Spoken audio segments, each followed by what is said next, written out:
Bonjour, je me présente, mon nom est Renée Robert, je suis agente de projet à la FADOC Saguenay-Lac-Saint-Jean-Ongava. Alors, il me fait plaisir aujourd'hui de venir vous présenter le programme Aînés avisés. Je serai accompagnée de 2 collègues qui viendront à tour de rôle vous présenter une situation de fraude et d'intimidation.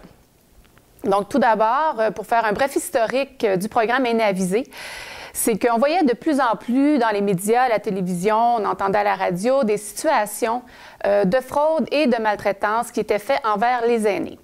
Donc, on s'est dit, si rien n'est fait pour informer la population de ces situations-là, on risque d'en voir de plus en plus, car vous savez, la population est vieillissante.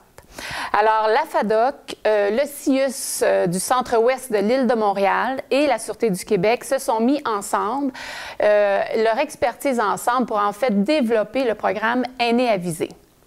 Alors, l'objectif du programme est bien entendu de sensibiliser les aînés, les gens qui les côtoient, qui travaillent avec les aînés et aussi les familles, la population en général sur ces situations-là de fraude, maltraitance, intimidation, comment les repérer et peut-être et surtout éviter qu'elles se produisent. Donc, tout au long de cette présentation-là, nous vous présenterons des petites capsules vidéo où vous pourrez voir des situations de fraude et de maltraitance. Alors, quand on parle de maltraitance, en fait, on la définit comme suit. On dit qu'il y a maltraitance quand un geste singulier ou répétitif ou une absence d'action appropriée se produit dans une relation où il devrait y avoir de la confiance et que cela crée du tort à la personne aînée. Alors, quand on entend parler de maltraitance, il peut y avoir différentes formes de maltraitance. Il y a aussi l'intention de la personne. Donc, la personne peut ne pas se rendre compte que le geste ou les paroles qu'elle dit créent de la détresse chez la personne aînée ou être pleinement consciente que c'est vraiment de la maltraitance qu'elle veut créer du tort à la personne. Et il y a la négligence aussi qui est un aspect important parce que on ne porte pas secours, quand on ne pose pas des gestes pour aider une personne qui en a besoin, c'est de la négligence et ça fait aussi partie de maltraitance, de situation de maltraitance. Il y a différents types de maltraitance. Rapidement, on peut penser à la maltraitance physique, financière, psychologique, sexuelle, la violation des droits. Donc, tout ça, ça fait partie là, des types de maltraitance. On va vous parler d'agisme aussi. D'ailleurs, la première capsule vidéo va porter sur l'agisme.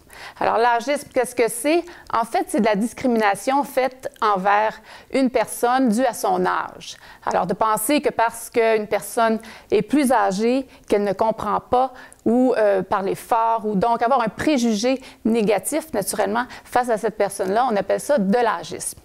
Alors, sans plus tarder, je vous présente la première capsule vidéo. Cette capsule a été rendue possible grâce à la généreuse contribution d'Intact Assurance et de SSQ Groupe Financier, fier partenaire du réseau FADOC.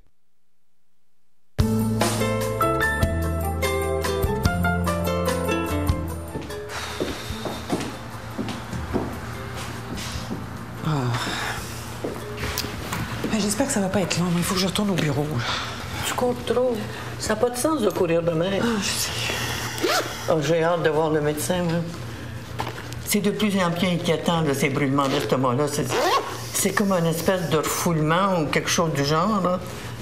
Ça fait plusieurs fois que j'en parle à l'infirmière de la résidence, mais à chaque fois, elle me dit que c'est ma digestion.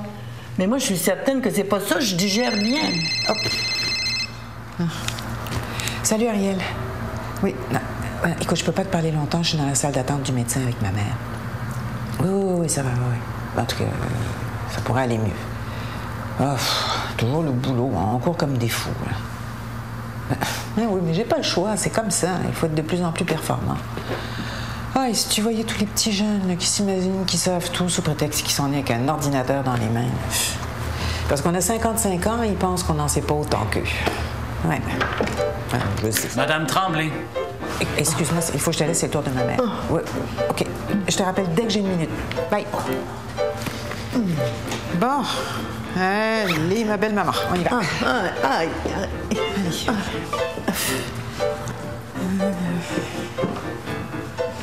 Ah, voilà.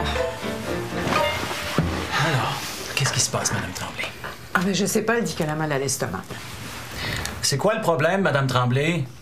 Ben, après avoir mangé, là. Ah oui, c'est la digestion. Non, je digère très bien. C'est que... Qu'est-ce que vous faites de vos journées? Ben. Est-ce que vous êtes nerveuse? Parce que quand on est nerveux, on a mal partout. Non, je suis pas nerveuse, c'est que... Mais laisse parler le médecin, maman. Il faudrait pouvoir vous calmer un peu. Et puis, il faut sortir aussi. Regarder la télé toute la journée, c'est pas très bon. Alors écoutez, on va lui prescrire quelque chose pour les nerfs. D'accord. Merci.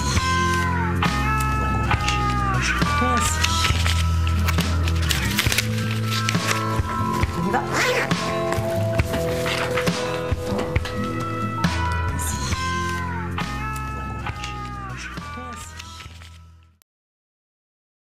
Alors, peut-être que le visionnement de cette capsule-ci a suscité questionnement, peut-être une réaction un peu d'être fâché de la situation. Mais c'est des choses qui peuvent se produire dans la société. Et ce qu'on veut vous expliquer aujourd'hui, c'est peut-être de repérer ces situations-là et d'éviter aussi que ça se produise. Donc, comme vous avez pu le constater au tout début du vidéo, la dame a une accompagnatrice qui est sa fille. Mais vous avez pu voir que probablement que sa fille n'était pas tout à fait disposée à s'occuper de sa mère. Donc, elle n'avait aucune écoute face à sa mère. Et même qu'elle lui a fait mal en lui serrant le bras pour la pousser dans le bureau du médecin. Alors ici, on peut voir un cas c'est de la maltraitance physique, mais je ne pense pas que c'était volontaire. Donc, voyez-vous, des fois, il y a des gestes ou des paroles qui peuvent être dites ou posées de façon involontaire, mais la dame a eu du mal, donc ça a causé un tort à la dame qui allait se présenter chez le médecin. Alors ça, c'est une situation, en tant qu'accompagnateur, parfois, on va vite, la société, ça va vite dans la société, on est sur un rythme un peu fou et il faut tenir compte qu'une personne âgée, parfois, a un rythme plus ralenti, il faut respecter ça. Donc, si on est bien disponible à accompagner la personne, on va être à l'écoute et on va l'accompagner de bonne façon. Mais si on n'est pas disposé à accompagner une personne âgée, on est mieux de ne pas le faire. Et d'ailleurs, il existe des organismes bénévoles. Il y a des bénévoles qui sont disposés. Ça peut être un voisin, un ami à accompagner un aîné à ses rendez-vous. Et je pense que ça va lui rendre un bien meilleur service si cette personne-là est disposée à le faire. Ensuite, vous avez pu constater aussi dans le bureau du médecin. Alors là, on a vu vraiment une situation d'agisme. Donc, le médecin a tout de suite supposé que la dame, parce qu'elle était âgée, elle n'entendait pas. Je ne sais pas si vous avez remarqué, mais il a haussé le ton lorsqu'il parlait à la dame âgée. Il a pensé ou il a suggéré, il a tout de suite dit « Vous faites rien de vos journées, vous écoutez la télévision, vous sortez pas, vous êtes nerveuse. » Donc, il n'y a eu aucune écoute face à la dame et il a eu le préjugé que parce qu'elle était âgée, bien, elle faisait rien, donc elle écoutait la télé, elle faisait rien et tout ça. Vous avez pu remarquer aussi qu'il s'est adressé à la fille et non à la dame âgée.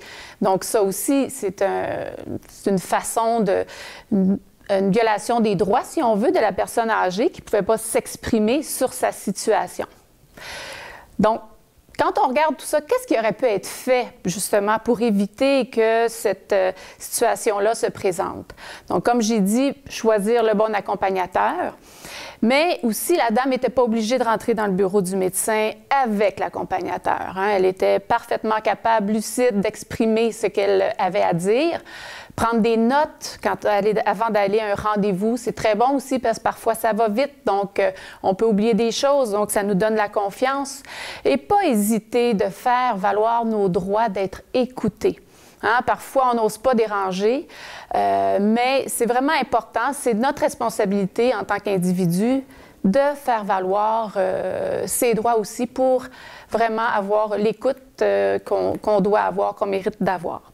Alors, ce sont des petits trucs, des choses à reconnaître, à éviter et une façon aussi de se faire entendre et de se faire respecter en tant que personne âgée. Cette capsule a été rendue possible grâce à la généreuse contribution d'Intact Assurance et de SSQ Groupe Financier, fier partenaire du réseau FADOC.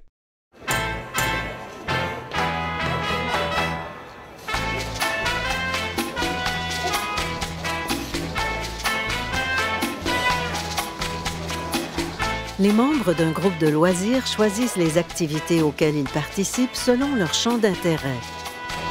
Ces activités rassemblent des individus de différents niveaux d'habilité qui n'évoluent pas tous au même rythme.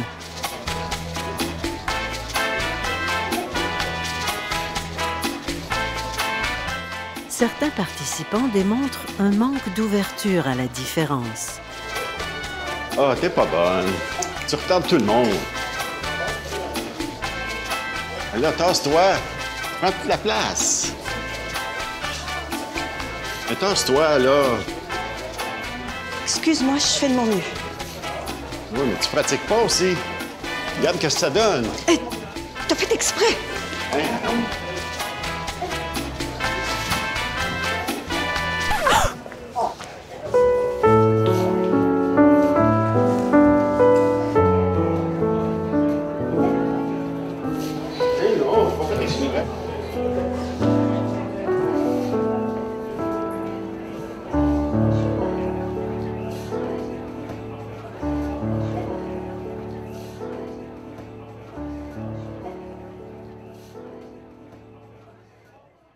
Bonjour, mon nom est Véronique Tremblay et je suis agente d'intervention pour le CAVAC. Le CAVAC, c'est le Centre d'aide aux victimes d'actes criminels, un organisme communautaire qui a choisi de s'associer à la FADOC dans le cadre du programme Aînés avisés. Bien, on a choisi de s'associer parce que quotidiennement, ce qu'on rencontre, c'est des situations comme celles qu'on voit dans les capsules qui vous sont présentées aujourd'hui. La capsule qu'on vient juste de voir, c'est une situation d'intimidation. L'intimidation, c'est lorsqu'une personne tente d'avoir le pouvoir sur une autre personne par des gestes ou encore par des propos. Et cette intimidation-là peut arriver dans toutes sortes de situations, toutes sortes de contextes. Ce qu'on a vu aujourd'hui, c'est dans le cadre d'un loisir, un cours de danse, mais ça peut parfois aussi survenir dans une résidence pour personnes aînées. Autrement dit, dans chacun des milieux où est-ce que les gens sont appelés à vivre ensemble, il peut y avoir de l'intimidation.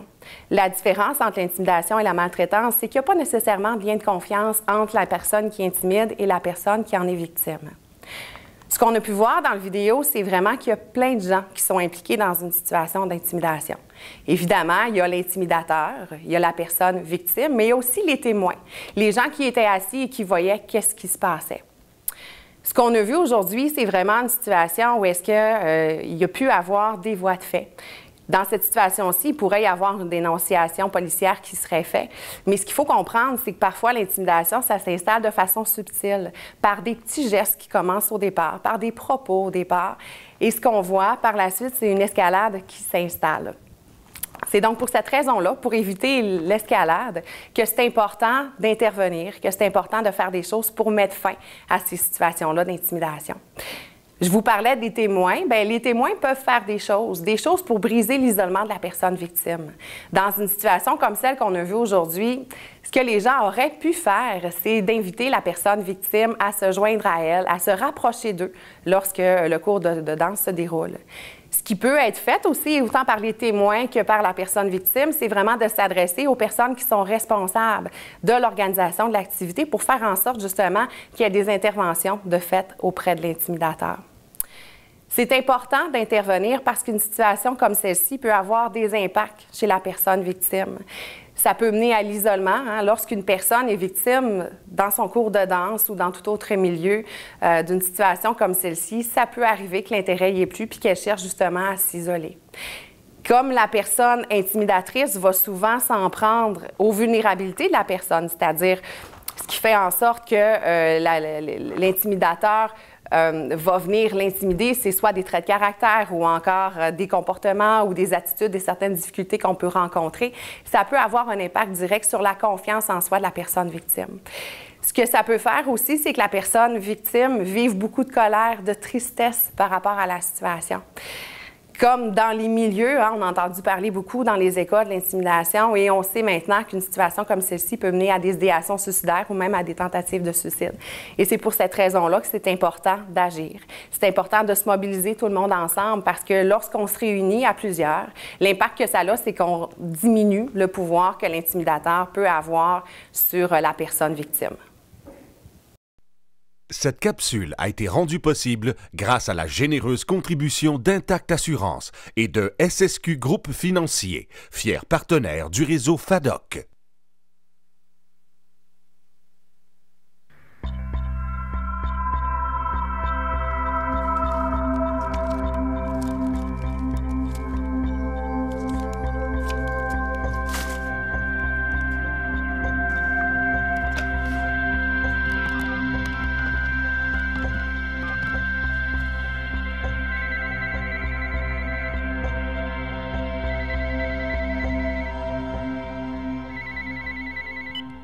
Allô? Bonjour, Mme Chabot. Je me présente, M. Bohémier de votre centre de conditionnement physique Yoga Plus. Puisque nous sommes fiers de vous avoir comme cliente et qu'il est important de préserver sa condition physique, nous avons une offre spéciale pour la session de janvier pour nos clients privilèges. Ah oui? Qu'est-ce que c'est? Pour aujourd'hui seulement, vous bénéficiez d'un rabais de 50 %, donc vous payez 150 $ au lieu de 300. Et en plus, il y a un rabais additionnel de 10 % pour les personnes de 65 ans et plus. Ah oui? Eh bien, j'ai 70 ans. Afin de vérifier que vous pouvez bénéficier du rabais, j'aurais besoin de votre date de naissance, s'il vous plaît. Le 28 mars 1940. Votre mari fait-il également du yoga? Parce que nous avons des forfaits familiaux dont vous pourriez profiter. Non, mon mari est décédé l'an dernier. J'habite présentement seule. Je suis désolé de l'apprendre. Avez-vous des enfants, des petits-enfants qui pourraient bénéficier du forfait familial? Non, mes enfants habitent à 200 km. N'oubliez pas qu'il s'agit d'une offre exceptionnelle. Puisqu'elle prend fin aujourd'hui, j'aurais besoin de prélever immédiatement le paiement sur votre carte de crédit. Pouvez-vous m'indiquer votre numéro de carte de crédit? J'ai justement un cours demain. Je pourrais payer à ce moment-là? Le rabais se termine aujourd'hui. Attendez, je prends mon sac.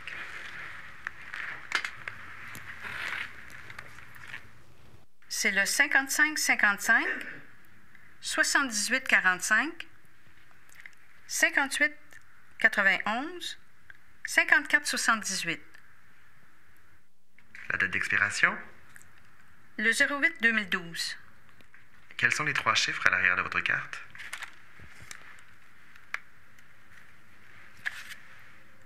Le 428. Parfait, merci, c'est noté. Ah, une dernière petite chose. La facture va vous être envoyée par la poste. Pouvez-vous me confirmer votre adresse postale? Le 4565 rue Belleville, à Montréal. Parfait, merci. Vous avez fait une bonne affaire, Mme Chabot. En plus, vous avez un mois sans intérêt pour faire votre paiement. Je vous souhaite une excellente fin de journée. Merci. Vous de même.